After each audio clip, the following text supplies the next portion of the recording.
বিকেল মানেই সবার তো ঘুরতে যেতে ইচ্ছা করে, আমার তো ভাই খুবই ইচ্ছা করে। তো আমি আর তুই চলে গেছিলাম ডায়মন্ড প্লাজাতে। মানে ও জাস্ট কাজ থেকে ফিরেছিল, তারপরেই গেছিলাম। মানে আমাদের উদ্দেশ্য মেন ডায়মন্ড প্লাজা ঘুরতে যাওয়া না, ওর সামনে থেকে এই মোমোটা খাওয়া। ইয়েস, ওর সামনেই একদম এই দোকানটা, যে ওয়া মোমো, ভীষণ টেস্টি টেস্টি মোমো বানায়, আর রিসেন্ট কাবাবসও শুরু করেছে।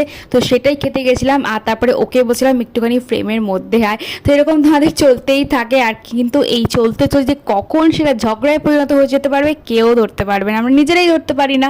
তো তারপরে চলে আসলো আমাদের মোমো। আমি নিয়েছিলাম স্টিম মোমো, আর ও মেনলি খায় হচ্ছে ফ্রাইড মোমো। আর দুটোই ভীষণ টেস্টি খেতে, আর স্যুপটা আর চাটনিটাও দারুণই করার সঙ্গে মেয়োনিজ তো জাস্ট জমে যায় ব্যাপারটা। তো তোমরাও কেউ এখানে এলে এখান দিয়ে মোমো ট্রাই করো, ব্যাপকই লাগবে। আর এই দেখো তুহিনের ফ্রাইড মোমো অলমোস্ট শেষের দিকে, তারপরে আমি ক্লিপ নিচ্ছি। আর এটা ভীষণই ভালো খেতে ছিল, আর এই স্যুপটা অ্যাভারেজ খেতে ছিল, তাই তুহিনের এক্সপিরিয়েন্স দেখেই বুঝতে